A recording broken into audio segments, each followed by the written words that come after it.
Hi everyone, my name is Samantha and welcome to my YouTube channel, Sewing in Switzerland. So I'm a little bit closer to the camera than I would ordinarily like today. So yeah, if you're thinking, oh Sam, sit further away, I would if I could. Okay, I've got a lot going on in the sewing room this week. So I'm kind of shoved into a corner. So hopefully you can see everything okay and the images go up okay and I'm not horrendously close, especially if you're watching on the TV. Hi, it's nice to see you all. So there's a lot going on in the ethical fashion world at the moment with a company called Lucy and Yak. And you might have heard of them. They're very famous for a particular style of dungarees. Very, very popular. They have this kind of slouchy dungarees design with like tie sides, and that's what that's what got them really popular several years ago. And they had this real commitment to the fashion industry on keeping it small and ethical and just doing really great things for the ethical fashion side. However, in recent years, and particularly very, very recently, someone came out this week saying that they have very much moved away from that ethos and they are in fact accusing them of greenwashing, essentially. So I'm just gonna hash very, very quickly over what they said, and then I'll put all the links in the description so you can watch their videos, because they are very nuanced and very, very interesting, and they're very good at starting a discussion around this and what's happened and why they think they've moved away from that ethos. And I wanted to present some options for anybody who is now struggling with the Lucy and Yak brand and that light that's been cast on the idea of ethical fashion, and present sewing as an option, and certainly sewing your own dungarees. And there's some really great dungarees patterns out there, some that actually, or one in particular that I'm thinking of, completely mimics the Lucy and Yak style.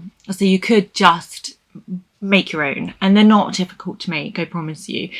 So if you are thinking of kind of moving away from the fashion world and, you know, gaining some control over the clothes that you wear and where you put your money, then perhaps sewing is something you would like to get into. And if so, I've got some Lucy and Yak dupe sewing patterns that might interest you. So back to the greenwashing. They're once well-made, very conscious. Sustainability appears to be a thing of the past. They're saying that previously, and this is going back several years, I have purchased from them, and I'm talking about several years ago when I was living in the UK, so many years ago now, I have purchased Lucy and Yaks, and they came in a bag that was made out of old saris that have been repurposed, and that's how they arrived, and it was really wonderful. And I still have those bags. I actually have them in storage. They were used to pack things, you know, when we moved around. So yeah, apparently they didn't do that anymore, and instead of using the repurposed saris, they have switched to plastic. Now, there is a little bit of contention here, because some people are saying that they switched to plastic and that their items came in plastic bags. Other people have said that they used paper to receive theirs. And someone else said that theirs did come in a paper bag, but it's that funny paper bag that's plasticky that you can't recycle anyway. So yeah, I'm not 100% sure which it is, or if it's all three. You know, I've heard that they've also moved away from being a small kind of shop, as it were, online, and they now have an outlet store as well. So I've always been of the thought process that if you have an outlet store, then you're making too much product than you need, and there's a need for that outlet. There's also people that have come forward and said that they've worked for the brand and they've had bad experiences, both in their stores, like a physical store, and doing like modeling and stuff. People have come forward and said that they claim to be very size inclusive, which, as you know, is very important on this channel. However, they never seem to have the larger sizes in stock. So it's very performative almost. So there's a lot kind of going on with the Lucy and Yak brand, and as of this point of this video being made, there was no statement from them that had come out yet saying their thoughts on the matter, or their plans to be better, I guess, would be nice. A step in the right direction. So some people have come out and said that there's alternative, sustainable, small fashion brands that fill that gap, essentially. I want to provide you with some sewing patterns that are dungarees. Now, I love dungarees. I do wear them a lot. Big fan. Big fan. So I'm just going to jump into it, and then you can kind of scan through the patterns that take your eye. I think I've got some good ones. So also let me know if you have a favourite dungaree sewing pattern. I would love to hear it. Thank you. So number 1 is the Heyday dungarees by Waves and Wild in sizes XXS to 7XL. Now this is £8.50 in British pounds. It is the most recognisable one out of the bunch for a Lucy and Yak dupe, in my opinion, because you've got the tie straps, you've got that very slouchy, relaxed fit that's very iconic in their brand. And I'm just focusing on their dungarees, not their later year stuff that they've branched out into, which is like, loose fit, slouchy trousers, I would say, and they do tote bags and stuff now. So I'm literally just focusing on the dungarees. So it's also designed to be extra, this pattern is designed to be extra long, and then you roll up the bottom of the dungas like you would with the Lucy and Yak ones. So again, it's got that very similar fit, similar style. It does beat Yak's in that it's got 5 pockets, whereas to my knowledge, Lucy and Yak only have 3, the middle pocket and the 2 side pockets. So yeah. They also have a matching children's pattern. So if you have kids and you want to make like a mini-me one, then you can, which again beats Lucy and Yak's. So that's my top recommendation if you're looking for a dupe to sew for yourself. The next one is a Patreon pattern, so you do have to sign up for it, unfortunately. And that's Gertie's, that's Gretchen Hirsch's Make, Do and Mend overalls. Now this is very similar to the next pattern that we're going to talk about, which is the Folkwear pattern, which I think the Folkwear pattern is just perfect. It's truly wonderful. But this deserves its own spot as well, because despite both being designed from the 1940s, the Gertie one is specifically designed for ease. So you've got the shirred back there, and also the back of the waistline has like an elastic piece. So it's very great if your body goes through a lot of changes, if you have a fluctuating weight or body shape, then that garment can move with that. So pregnancy, or if your weight's just up and down, this would be a really great pattern to look into, that kind of flexes and moves with your body, which is great. Absolutely wonderful. So I do recommend that, but it is Patreon, so you do have to sign up and pay at least a month for that. Now this next one I think really takes the biscuit, is absolutely fantastic, and that is a brand called Folkwear, and it's called the Rosie the Riveter pattern, which is obviously takes its name from the Second World War Rosie propaganda posters. Now this comes in XS to 2XL and is 17 Swiss francs. My laptop changes currency to what it feels like showing me that day, so yeah, I'm afraid they're all different. So yeah, this one is based on the fictional propaganda of the World War II Rosie, who's that iconic, image. And this pattern, okay, so I know you're thinking, well, Sam, 17 quid, that's a bit steep, but hear me out. This is a pattern pack. So you get the dungarees, you get the shirt, you get the trousers, you get a knitted pattern for a jumper, and a crochet pattern for like a snood that's designed to like pull your hair back and keep it out of your face. It is phenomenal. Not only that, but it comes with a booklet that gives you like a historical information breakdown on Rosie the Riveter and, you know, the clothing, the utilitarian style clothing from the World War II as well. So it's blown me away. And it really takes a lot for a pattern these days to blow me away. But Folkwear are an iconic pattern brand anyway, because they make a lot of historical patterns, a lot of patterns that are related to minority groups. So if you're not familiar with them, I really do recommend checking them out because they are just fantastic. So the Dungarees are very, very quintessentially classic World War II style. So it's not really got that flex that the Gertie one has. It's kind of a staple, but it's, you know, on one size. So you could size up or make the waist area slightly bigger if you wanted to either wear a jumper underneath, or if you wanted to just have extra room for your body to fluctuate, then I would give that a go. Now the shirt underneath is modelled on men's styling. So again, from the Second World War. So it's very utilitarian, very loose fitting, very comfortable. You know, it's designed for women working in that particular period of time. So they needed clothes that moved with their bodies and were loose. So yes, and then it got adapted by women, these shirts, because, you know, women couldn't work in tight fitting dresses, the corsets or anything, you know, like that. They needed this flexibility with their garments. So it's a really wonderful pattern because it gives you this kind of real historical aspect of it, which is great.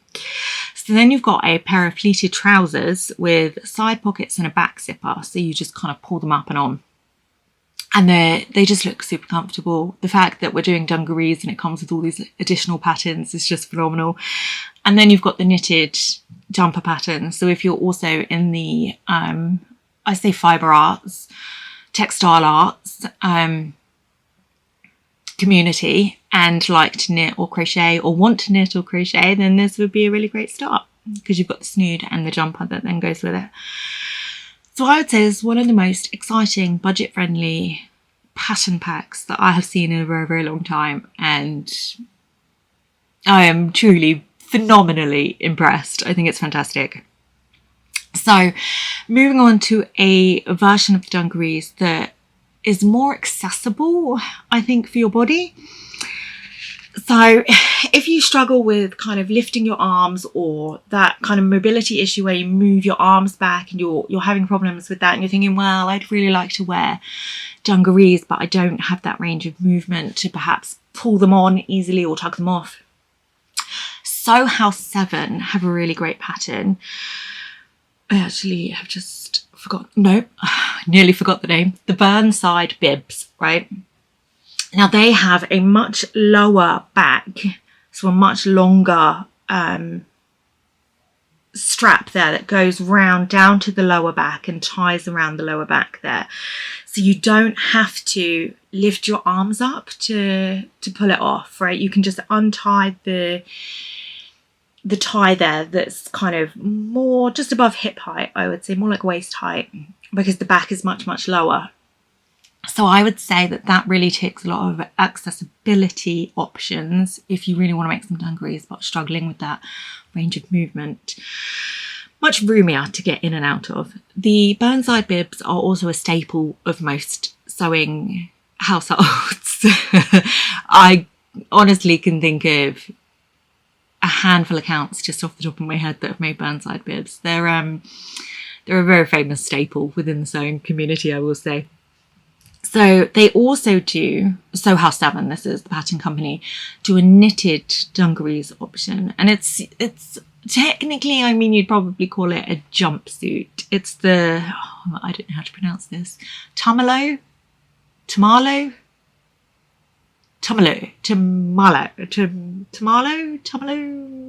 something like that. I'll write it down in the thing, and if you want to correct my pronunciation, I do very much appreciate that. Thank you. So that's if you'd rather have a knit option, which again, for movement, it's much easier to pull on because you've got the stretch. There's a lot larger range of movement because you have that knit fabric that allows you to move your body. But the actual shape of the pattern is very similar to a dungaree shape. So it is a really good option if you prefer not to wear wovens and prefer that knit jersey fabric option. The other good thing about this pattern is that you don't compromise on the pockets. So often if you're making something that's in a knit fabric, you lose the pockets, or you get a much smaller pocket option because they can pull or they can drag, but the pockets are kind of built into the pattern here. So you have that kind of extra support with your pattern pockets. So you're not compromising on pockets or pocket size, which is very important, especially when it comes to dungarees. Very, very important. You know, if I can't fit at least one pug in a pocket, I'm not interested. So yeah, both are, they also have that kind of high waist or waistless shape as well. So again, great for comfort, great for bodies that fluctuate essentially. I would very, very much recommend that for. Both are the PDF options that are 16 francs. If you want the paper option, it's I think 22, I want to say off the top of my head.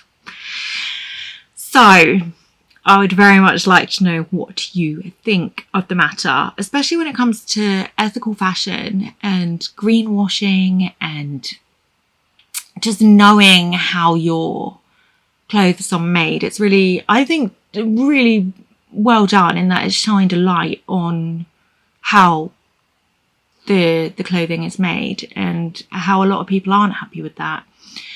And because they were saying as well in the video that the actual, and this is somebody who I assume, they didn't mention it, but I'm assuming, and I know what that says, I'm assuming that they don't sew, but they were still saying that the seam allowance has shrunk to virtually nothing. So many people were commenting, like there's hundreds of comments of people saying, me too.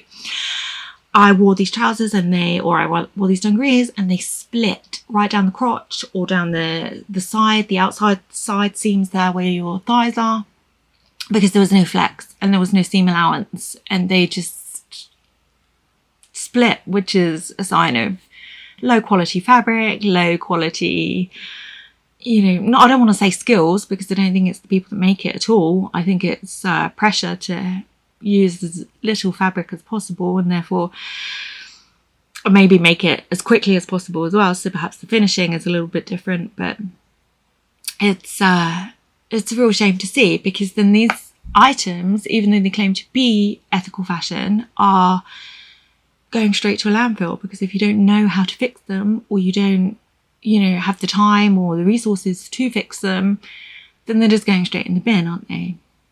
And I think that's really sad and really something that needs to be addressed. So I'm so happy that people are drawing light on this and starting discussions of what actual ethical fashion does look like, and if there is such a thing.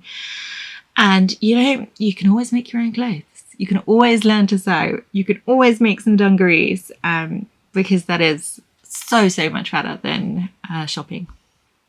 So yeah, so those are my patterns. Do let me know if you're a fan of dungarees. I do love them. I wear them a lot. And if you enjoyed this video, do please like and subscribe. And it's been lovely to see you, and I hope to hear from you all soon. Have a great day. Bye.